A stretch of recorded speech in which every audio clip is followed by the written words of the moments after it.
Our topic for today is about Python functions. Why do we need functions? Dividing the program into separate, well-defined functions facilitates each function to be written and tested separately. This simplifies the process of getting the total program to work.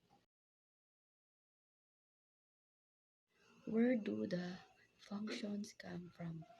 In general, functions came from at least three places. From Python itself, numerous functions like print are an integral part of Python and are always available without any additional effort on behalf of the programmer. We call these functions built-in functions. From Python's pre-installed modules directly from your code. This starts with the keyword def for define. Extreme simple but fully usable with name it message, but you can label it according to your taste. Functions, definitions, and remembers them, but won't launch any of them without your permission.